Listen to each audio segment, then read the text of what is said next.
Thank you for coming. We are so pleased to see you here today, whether it's morning, noon, or afternoon, or evening. We are grateful that you've joined. We are so pleased to feature How Can We Eat Without Cooking the Planet with Professor Susan Jebb. And before we get started, just a few notes about the format and a quick introduction is I'm Allison Russell. I'm sorry, I forgot to mention that I'm Allison Russell, and I'm an associate professor. I'm an associate vice president in the North American office for Oxford in New York City. And we are going to, this is a format with question and answers, so thank you very much. Many of you submitted questions ahead of time. And what we're going to do is first, Professor Jebb is going to give a talk, and then we are going to move on to the submitted questions, which she will review. And while we're going along, if you have further questions, comments, if you would submit them into the chat, that would be wonderful. So before we get started, I'd love to just give a quick introduction for Professor Jebb. She is a professor of diet and population health in the Nuffield Department of Primary Care Health Sciences.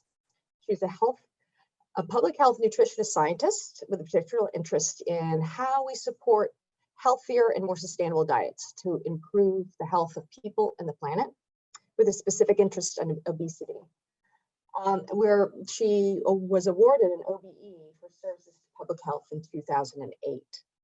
And without much more ado, Susan, we're so glad to have you here and really look forward to your talk. Thank you very much.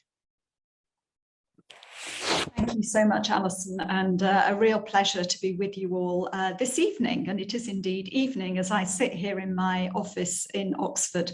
Having been working from home for a while, it's fabulous to be back.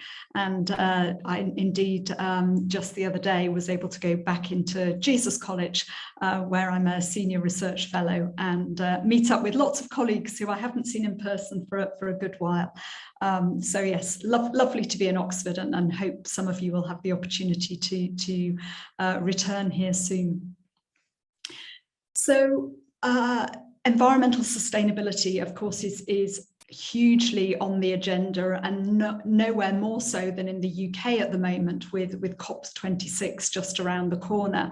And in fact, I'm going to be going up there for a one-day meeting in a couple of weeks' time. What we know is that if we're going to achieve the ambitions that people are very good at talking about, if we're going to achieve these big ambitions, then actually we're really going to have to take some serious action, and much more action than we've seen so far. And also that we're going to need to do that in all possible areas. There isn't just one thing that we could do, and if we achieve that, it would all be fine. We're going to have to take action across many different topics, and that means we cannot exclude considerations around food. I'm quite struck actually that in the talk about COP26, there's rather more about energy and transport than there is about food. Now, I think many of you have had an opportunity to see the short video we put together from the university. And within that, I really set out 3 areas of food, which I think are especially important when we're thinking about sustainability. That's reducing food waste, preventing obesity, so people are not eating more than they need, and reducing the amount of meat and dairy products in our diets. Now, reducing food waste is pretty well a no-brainer. We just cannot continue to squander all of the environmental resources that go into producing food only to waste it. And I'm sorry to say that in countries like the UK and the US, high-income countries, far too much of that waste is occurring in the hands of consumers. In the UK, we know that the waste post-farm gate, 70% of that is attributable to what consumers are doing. We have got to waste less food. Now, on the issue of obesity, again, it's a question of if we eat too much, that's not good for our health, but it's also not good for the environment either, because we've had to spend all of those environmental resources producing food, which actually isn't doing anybody good. In fact, it's doing harm. So I think that's a key topic. Obesity matters in its own right because it's such a big health issue, but I think we also need to consider it when we're thinking about sustainability too. And my team have worked for many, many years on how do we change behaviour in order to reduce obesity. More recently, we've been turning our attention to how we can support and enable reductions in meat and dairy products, the third area I mentioned. And this has really been enabled by a big grant that we had from the Wellcome Trust, which we called the Livestock Environment and People Programme. And if you're interested in this area, you can go onto our website and find lots more information. I've talked to alumni gatherings on previous occasions about obesity, and so I'm going to focus most of my my thoughts today on meat and dairy. But interestingly, many of the strategies that we might use to enable people to change their diet to eat fewer calories turn out to actually have a lot of crossover with interventions to support people to eat less meat. I think I want to be clear from the outset that I'm talking mostly about the health and environmental benefits of reducing meat. I'm not specifically talking about veganism. I know a number of questions have come up that people have already submitted, and I'm happy to pick those up in the Q&A. But for the most part, we're trying to encourage people to eat less meat. Although some will choose to give up animal products entirely, and that's absolutely fine, that's a personal choice. But I think it's important to remember that animals do provide essential nutrients in our diet, and you have to work quite hard to get those through other routes. And also that animals are a really important part of agricultural ecosystems. So the main emphasis is really on reducing to a sustainable level of consumption.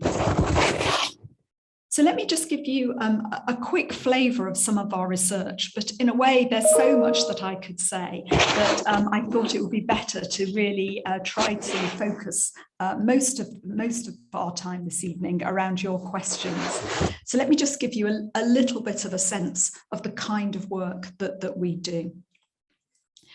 So we've conducted some experimental studies in things like our virtual online supermarket. So this is, it looks very much like your typical online supermarket, but it's virtual in the sense that there's no food and there's no money. So these are rather experimental studies, but they allow us to test what kind of interventions might actually shape the way people purchase food. Because in a way, it's a bit too late to talk to people about their diets when they've already got food on the end of their fork.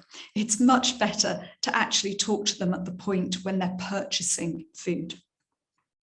So we've done, we've moved on then from those experimental studies, once we've found things which we think look promising, to try to test those in interventions which we do in the real world. And that's a mixture of studies in supermarkets, in grocery stores, but also some work with the hospitality sector, particularly in canteen settings. And I should say that the university catering provider who runs the cafes and canteens across the university has been hugely helpful to us in doing this work. And it's been fantastic to be able to partner with them in a research projects. So let me give you a couple of examples of the things that we, through our research, we've shown make a difference to what people choose to purchase. And these examples are all things that we would think of as choice architecture interventions. Now that's a posh way of saying nudge interventions.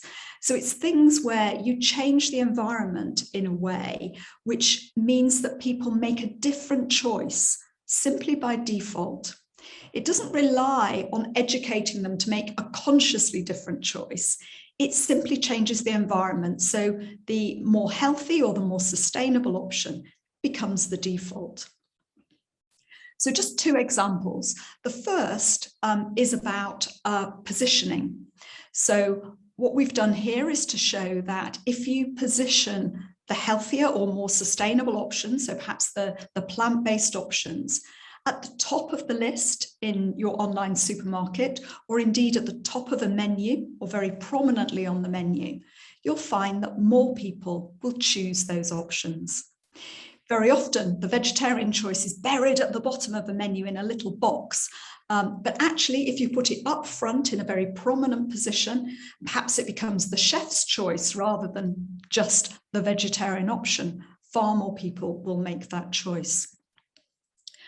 In grocery stores, a great example was a trial we did where we took the meat alternatives, so plant-based sausages or burgers, and we moved them directly into the meat aisle. So they were sitting right next to their equivalent meat products. And that meant that people chose them far more often because they were appealing to people who weren't necessarily looking out for those plant-based options and going in search of them in some other part of the store. They were appealing to people who were looking for a meat option, and then their eye was caught by the plant-based alternative. And so that made a very significant uplift in the sales of these meat alternatives. And in fact, the grocery store has now adopted that as a policy across all of its stores. The second intervention that's worked really well is something that we describe as availability. And in a way, this is sort of obvious, but it's great to have the data to prove it works. And that's simply that if you dedicate more space to these meat alternatives, people are much more likely to choose them, or indeed just to the healthier option. So simply that, increasing the availability, one of the things it seems to do is it signals to people that it's quite normal to choose these products, that this is what most people do, because why would the supermarket have so many of them if this wasn't a popular item? And so it seems to be quite a powerful way of signaling that this is a normal, regular thing to do. And as we know, people are very social animals. We like to act as a herd. We like to do what most people are doing. And so actually the sheer of making plant-based alternatives more available normalizes their consumption. Another big area of work that we've been doing has been around eco-labeling, for want of a better phrase. Now, this is a slightly different type of intervention because it does rely on people having some conscious engagement in the process. So eco-labeling is perhaps most useful for people who are already looking for more sustainable choices. What we've been able to show is that putting eco-labels of various kinds on packs of food really does encourage people to make that more sustainable choice. But what's perhaps even more important is that when you start labeling products, we find that industry starts changing its behavior because it starts competing with other brands in that space in order to have the lowest carbon footprint or the best water usage metrics. So eco-labeling works not only to support consumers to make healthier choices, but also to change the behavior of businesses. And in the end, that's perhaps the most powerful mechanism because it starts to drive change through the whole food system. That's all great in theory, but I have to be honest and say that the practical implementation of it is really quite challenging. It's actually very hard to understand the full environmental footprint of any single product. And it also, of course, there are many different metrics that you might want to use. So some people are very focused mostly on carbon footprints, but for other people, it might be water scarcity that they're particularly concerned about. And so where a product is produced matters. For other people, it will be biodiversity. And some products will have a more negative impact on the natural world than others. So getting the metrics right matters, getting the calculations right matters so that consumers can have confidence in those metrics. Because my worry at the moment, if I'm honest, is that there's a plethora of these schemes and actually we risk confusing consumers and perhaps getting businesses to sort of set this up in a way which suits their own agenda rather than necessarily being what's right. The third area that and last, you'll be pleased to hear, area that I wanted to mention is interventions which specifically support individuals to change their diet. So we know that there are some people, many people, a growing number of people who've made the decision that they want to consume less meat and dairy, and they're trying now to put that good intention into practice. But what we know is it's easier said than done. And dietary habits are ingrained. Many of us have grown up with, the classic Western, meat and 2 veg, and that becomes quite difficult to change. So my team have been trying to look at how we can support people to make more sustainable choices. And we found we've done 2 clinical trials, which have both been pretty effective, actually. The first was simply asking people to monitor how much meat they were actually consuming. Because what we realized is that many people underestimate their meat consumption. So if I say, did you have any meat yesterday? People will quite easily remember that they had roast chicken last night. But what they tend to forget is they had a ham sandwich at lunchtime. And somehow that ham sandwich wasn't quite a meat meal. Likewise, even if it was a pepperoni pizza, people recall it as a pizza rather than a meal with meat. So simply asking people to actually record the number of times they're eating meat turns out to be quite a good way of helping them to eat less. If you couple that with a range of strategies which suggest ways in which they might change their behaviour, really quite simple things like making a commitment not to eat meat at lunchtime, or to have a meat-free day each week, or to try a new vegetarian recipe. We gave people a whole raft of possible ways that they could explore plant-based options. And we asked them to commit to do one of those each day and then report back on how they got on. It turns out that that was a really good way of helping people to develop new habits. And then the second trial looked at a very specific intervention, which was actually actively encouraging and helping people to consume more meat alternatives. So these are the sort of plant-based options, which in one way or another mimic meat, so that you don't have to change your whole cooking. You simply use a meat alternative instead. So that might be using soy mince to make a spaghetti bolognese, or it might be having one of the plant-based burgers.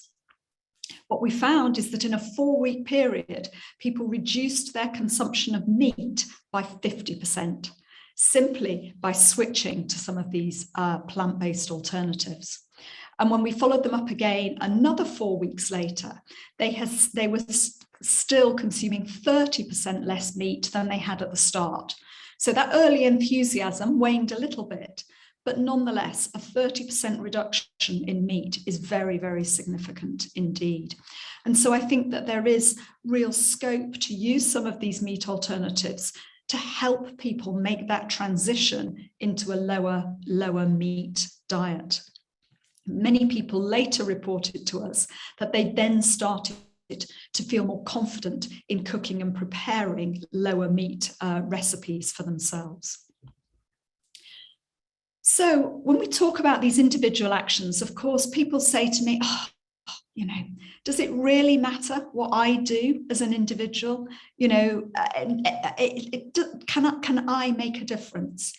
And the answer is absolutely yes. Individual actions really, really do matter. And they matter for 3 reasons. First, it all adds up. Everything we each do adds up into a much bigger whole. Second, that the more people do it, the more we start to create these new norms. So it becomes much easier, much more normal to have plant-based diets or to eat a bit less meat. And that makes it easier for everybody. We know that many people who are trying to make a transition to a lower meat diet say that the biggest barrier is friends and family, because actually they haven't changed. And so the more people that change, the easier it becomes, because we start to get that social support from our peers to make a difference.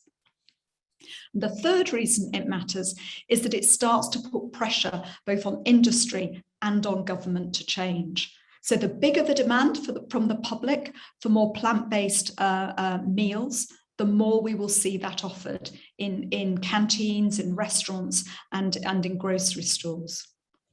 And the final reason is that it creates a supportive environment for policy action. So policymakers, certainly in democratic societies, want to go with the will of the nation. They don't want to be pushing water uphill and trying to battle with people who don't want to change. And so actually, the more people who start being open to the idea of changing their diet, the more we can create a supportive environment which allows policies to take hold. And in that way, we can get the system level change, which will start to change our whole food system, and will begin to shift the way that our agricultural practices play out, the support that government gives to farmers, and so forth.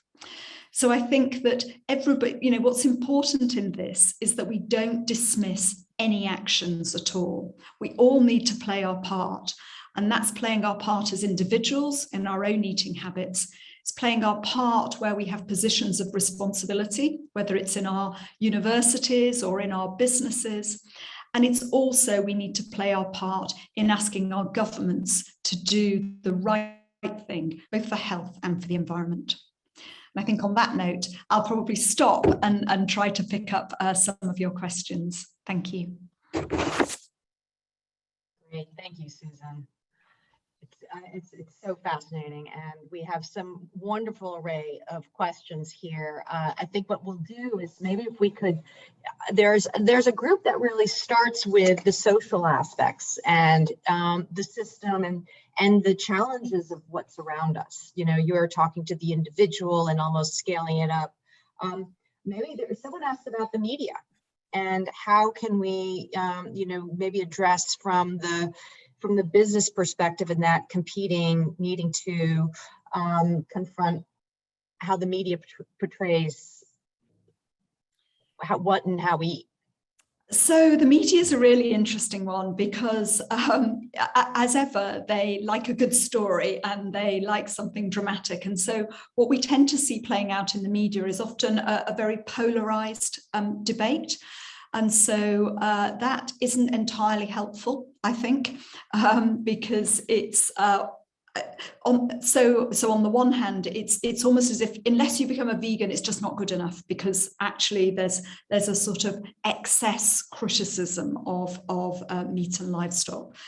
On the other hand, some of the documentaries that have been out recently, which have really sometimes presented the stories of people who shifted to more plant-based diets, have been extremely influential in drawing in a new audience or exposing people to some of the facts and some of the evidence around sustainable diets in a way that boring old academics really struggle to do. So sometimes the media can really bring these issues to light. So they I think, can absolutely be a force for good. But I do worry sometimes that they are contributing to an inappropriately polarized debate. This is about we do need to make big changes ultimately, but big changes start by firstly, turning the tide and then building on that. Tricky one, the media.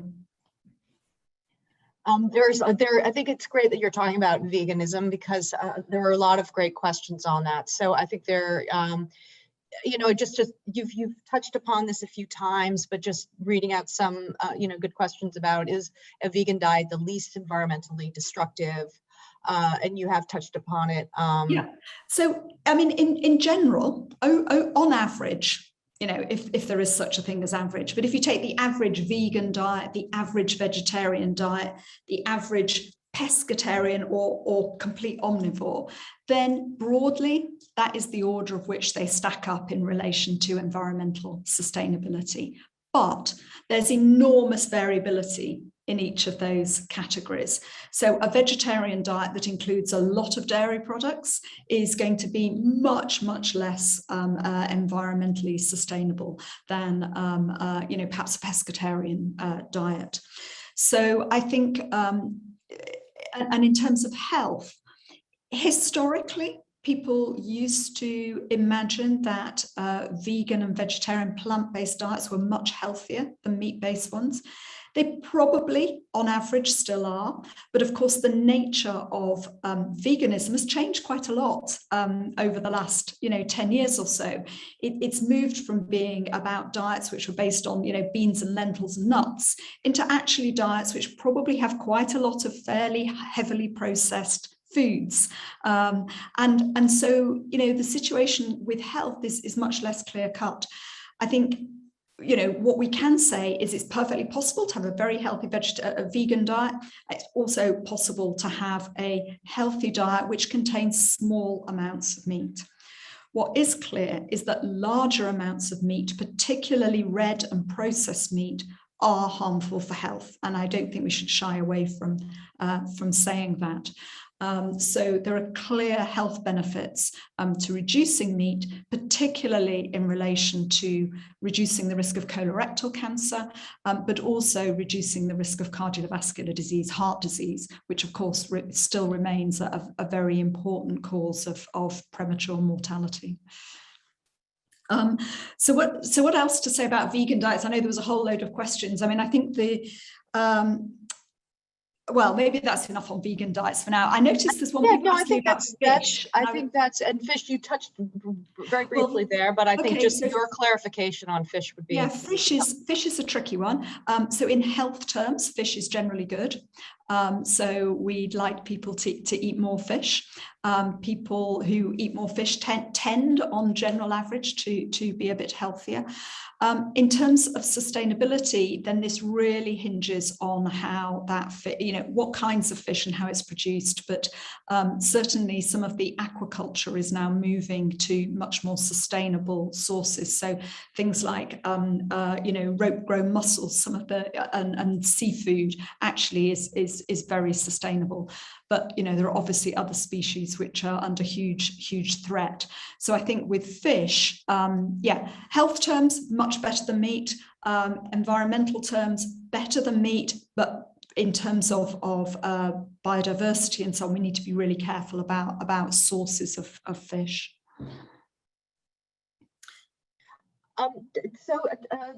Just a more global one, because I think there's some excellent questions that did speak to, the accessibility of food and the affordability of food, and even just, between the different, the way that it can be affordable in the international food chain. And one more element to that, maybe if we can put them all lumped together, is really about the local movement and how sustainable food for production, how unsustainable and large international food chains. Okay. So Gosh, that's a two-part question. Okay. Putting them together.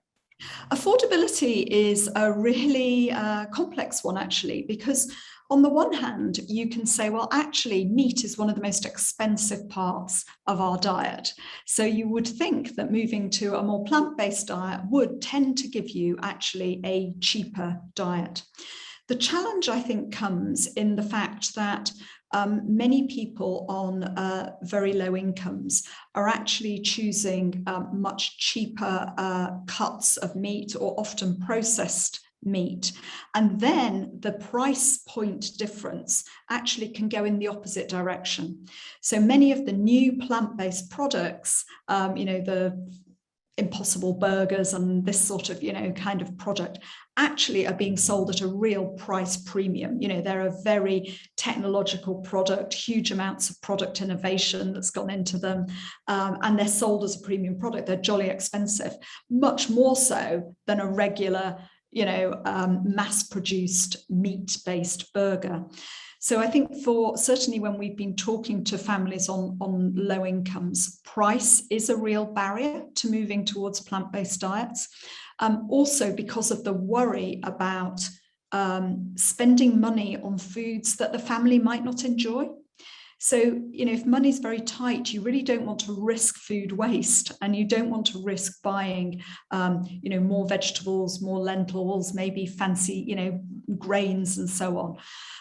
So I think we need to absolutely ensure that we make a move towards a lower meat diet, something which is genuinely accessible and affordable across the whole of society. Now, that was one part. Your other comment was, I think, around the sort of local versus global food systems. And, local is in many ways incredibly appealing. We all think it would be marvelous to be buying all of our food from the farmers that live, 5 miles away from us. But the truth is that is not going to feed global populations. So I think we have to be realistic about that. There's also no good evidence that local food is more sustainable than more mass-produced food. That's because the transport costs are not a huge. I mean, assuming air transport's a really bad thing, but otherwise the transport costs are a small part of the total environmental footprint of a product. And the reality is, if you've got let's say the sort of English idyll of cows grazing in beautiful pasture land, that actually takes up a lot of land. And what you have to remember is that if you weren't grazing cows there, you could be doing something else with that land, potentially planting trees, which would sequester carbon and so forth.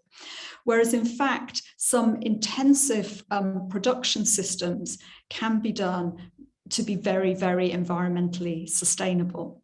Now, of course, what that then feeds in is a whole raft of other issues about things like animal welfare. Are we confident that you can assure animal welfare as well in intensive systems as you can in the local, your local farmer? And again, there's a great diversity of practice.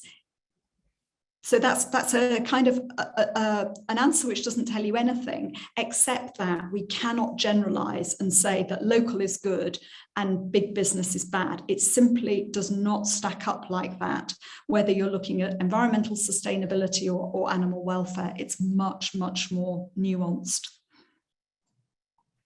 Well, let me just add in. So, someone was going to put in a comment / question about these interventions. I'm adding in the idea of these interventions and things, and how much this is the governments, communities, and policymakers can influence the cost of processed versus unprocessed food, e.g., fresh vegetables. So I think taking that idea that's being presented, thank you very much for the comment. Surely this is where, is this where you're now bringing a lot of this awareness, and how much is it really being influenced on? Is there do you have studies that is following? Yep. Have you done any studies looking at the diet and food consumption habits of elderly retired people? I'll come to that one in a moment, but just on fruit and veg subsidies. So in a way, that is what everybody says, well, that's what we should be doing. But the problem with that is that subsidizing fruit and veg benefits people who eat a lot of fruit and veg, because now they get it more cheaply. And what the evidence suggests is that isn't enough to encourage people who don't really eat fruit and veg to start doing it, because they weren't buying it anyway. So it makes no odds whether it was subsidized or not. Now, that doesn't mean price doesn't matter, but it again simply says it's encouraging people to change their diets is more complex than that. There are a whole raft of reasons why people are not really eating vegetables, most of which is about, early exposure, learning, familiarity, knowing how to cook them, habits. And so just changing the price is not sufficient to increase consumption long term. People have also said, well, perhaps we should be taxing meat.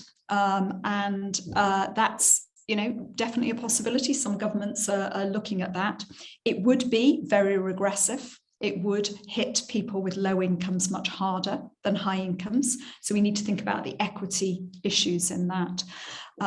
So that, there's no very, very easy answer. Where the fiscal interventions probably are more important is not so much directly to consumers, but in the agricultural subsidies. And so the way that we pay farmers in this country in relation to what they produce. And so currently a scheme in England is looking to change that payment system, now we've left the EU, to reward farmers for doing environmentally good things. So the phrase goes, public money for public goods, where actually the environment is valued as a public good. So I think we will see shifts in the subsidies that go into agriculture, which over time might favour more environmentally friendly ways of farming, but might also shift the balance between livestock and arable. So elderly people, so there are lots of surveys of this kind. So one of the ways we look at the relationship between diet and health is to do huge surveys of what people eat. So, hundreds and thousands, millions of people now have taken part in these sorts of studies where they record their food intake, and we're able to track their health over time using electronic health records and other ways of doing it. So there is a lot of information there. And what we have seen just recently in looking at some of these surveys is that there's been a general decline in the amount of meat that people are consuming, but that actually that's quite marked in older generations. We tend to think of it as being young people who are, really bought into the plant-based options, but in fact, actually, meat intake is declining in older people as well. That's great. I think that there's an interesting question here. Coming back to the 3 points of areas that your research, sort of flipping it over to the waste side and how that's a huge target. If you have some thoughts on that area, I think that would be interesting to hear. The counterbalance. Yeah, well, so waste isn't something that my team do any particular research on, but there are again a lot of initiatives trying to help people to waste less food. That's obviously about teaching people to some cooking skills, how you can use leftover food more safely, but also creatively. But there are also things that government needs to do. So there's a big debate going on at the moment around use by and sell by dates on products, because obviously we want to ensure people are safe and they're not eating food that's likely to do them harm. But on the other hand, there is a worry that those are perhaps too conservative, and so people are throwing food out when it's still perfectly safe to eat because it's just past its so-called best before date. But best before simply means what it says. It's best before. It doesn't mean it's unsafe afterwards. So I think we need to look at that. There are also issues around whether we can recycle food. So not recycle, well, a little bit of recycling. What are we doing with waste food that people are throwing out? And so there are growing schemes to ensure that that is collected separately and it can be composted or whatever. Which helps to reduce it a little bit. But food waste, I have to say, is not my big area of research. Well, one thing I should have said earlier, which there were several questions came in before before this evening, which were around insects. So when we think about alternative products to meat, I think people think mostly of things like soy mince, there's obviously lentils and nuts, if you like, basic core foods, which could be alternatives. And then there are the traditional things like soy mince.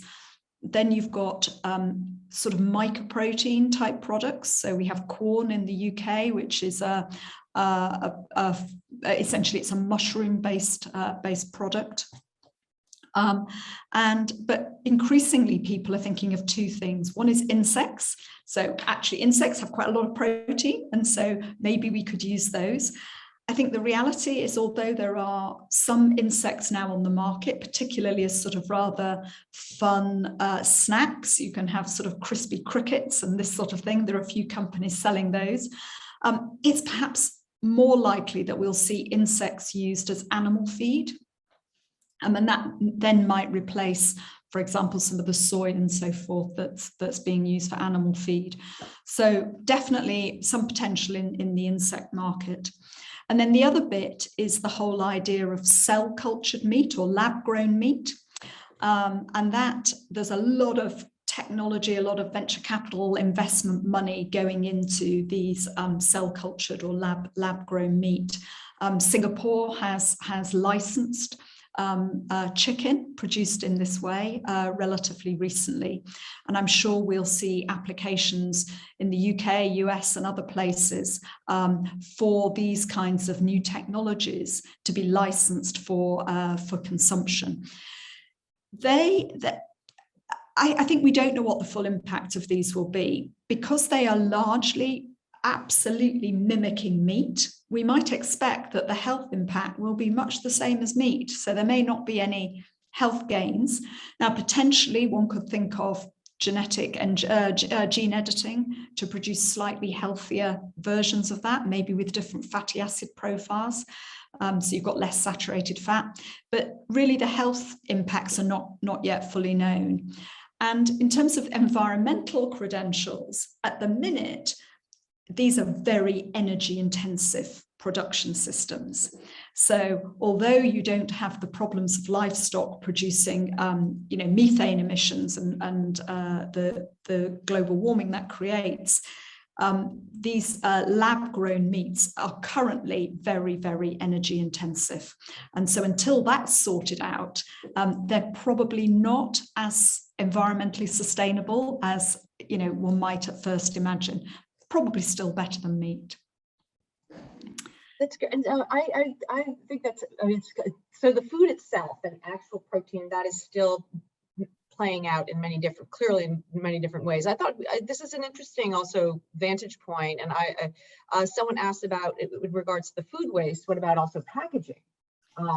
And not just the materials recycling, I would say, I think we're all saying, okay, how can it also psychologically help maybe? And someone also added in about France and the ban of plastic wrap on fruit and vegetables. So what is your take on how packaging might be a good, maybe as an influencer or anyway, so I think this is a really interesting topic, and the whole issue about plastics and our concern about plastics is a great example of the discussion we had at the very start, which is, what about the media? There was a big, certainly in the UK, big David Attenborough documentary around plastics, and suddenly everybody was worried about single-use plastics, and that was a great example of how the media can catalyze action on an issue which wasn't a new issue, but suddenly people engaged in it. So I think packaging, absolutely, the move to more sustainable packaging is really important. Some people, of course, say, well, get rid of all this packaging. The downside of that is that often packaging helps to keep food for longer. It's often it's keeping it from being bruised or being harmed, or just prolonging its shelf life, because it can be packed in a particular atmosphere which helps prolong its use. And so the risk, if we completely do away with packaging, is that actually we might increase food waste. So there are just no simple answers in this area, and everything we do, you absolutely firstly have to think through what might be, if you like, the unintended consequences. And then you have to actually follow what really happens in practice, because the food system is so complicated. What you do here suddenly ends up doing something that you didn't quite intend it to do over there. So I think the answer with packaging is probably better, more sustainable forms of packaging, rather than doing away with packaging altogether. Well, we're coming up at the end of the hour. Susan, this has been great, and there have been a lot of great questions, and we'd love to get to them all, but I think, you know, we hopefully have touched upon in different themes, and we really appreciate things. So just to help us out, because what are you seeing? You spoke about your exciting, so I have two questions, and one of our participants posed what's the university doing? And you touched upon it briefly in the beginning, but if you can give us a bit of a snapshot of how that collaboration is going, and what can we all do? Well, so I that's think the first one. a really important time for the university. So last year, I think it was last year, God, time's disappeared in all the pandemic, but I think it was last year, the university, or maybe it was the very start of this one, the university had a really hard look at what we were doing in relation to sustainability. There is now so much fantastic research in Oxford around sustainability. We really felt that we absolutely had to ensure that that was being translated into really tangible actions. And we had to, in a way, start role modeling some of the changes in behavior that we really want to see. So you can actually, on the university website, you can, if you search for University of Oxford sustainability strategy, you'll be able to find it. Maybe even somebody can pop the link into the chat. But within that, there are specific commitments in relation to food. So I've already mentioned that we've been working with the university catering provider, and already half of the meals which are sold in university cafes are vegetarian or vegan. So, you know, we're starting in quite a good place there.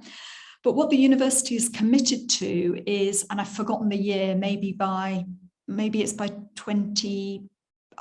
Gosh, I've forgotten, is it 2025? I think it probably is 2025, has committed to making all of the university catered meals vegetarian by default.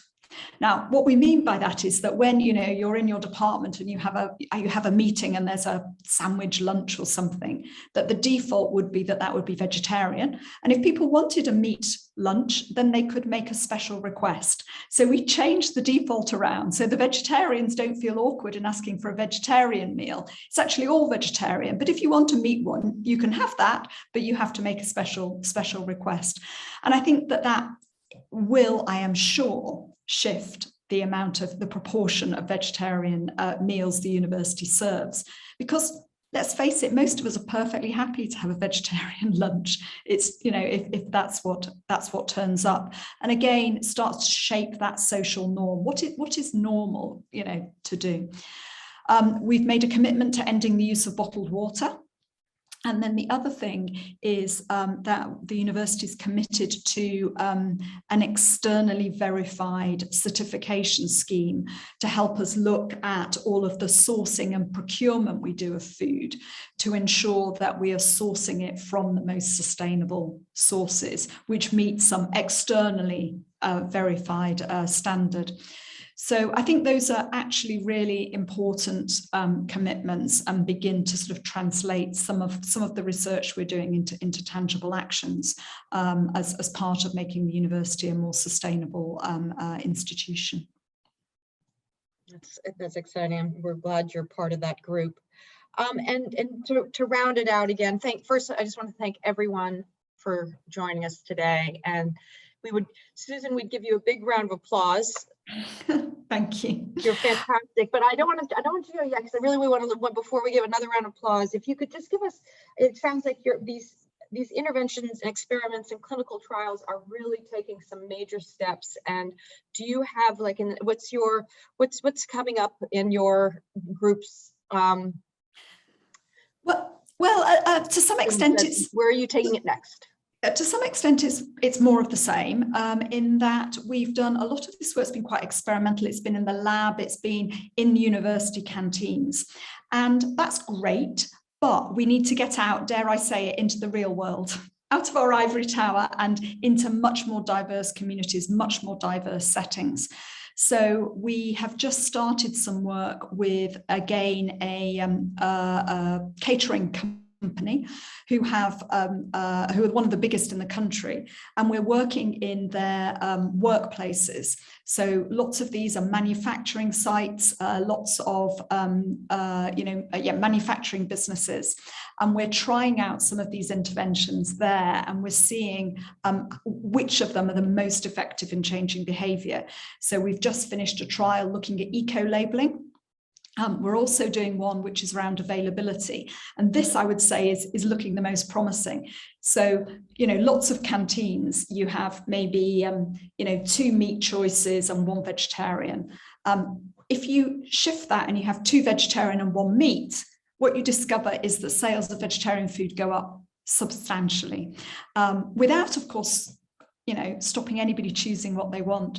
So running those field trials across the country in diverse communities. We're really interested in looking in Black and ethnic minority communities who often have a really strong tradition of vegetarianism, and looking at how some lessons from those communities might be generalized. So I think it's about getting out a bit more. That's one thing. And then the second thing is much more work with policymakers around developing a new vision for food policy. So we had a report called the National Food Strategy done by Henry Dimbleby, which several of us in Oxford were advisors to, which set out a bit of a blueprint for what government might do. And as is the way of independent reports, it was very grandiose, big picture stuff. What I and many others in the university really want to do now is actually to get government to commit to some of those actions, which go beyond just the odd initiative and really start to reset the food system. If you think that sort of post Second World War in Britain, government started intervening in the food system to ensure that everybody had enough food, and we produced more food more cheaply for more people. And that was the whole policy machine was set up to deliver that. And industry did a fabulous job. They delivered that in spades. But essentially it's overshot now. And so that food is being produced, which is not always good for health, and is being produced at huge cost to the environment.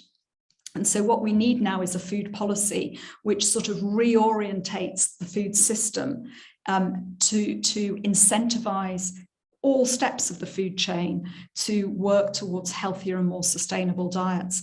And so we're putting a lot of emphasis on linking up with policymakers to try to make that a practical reality.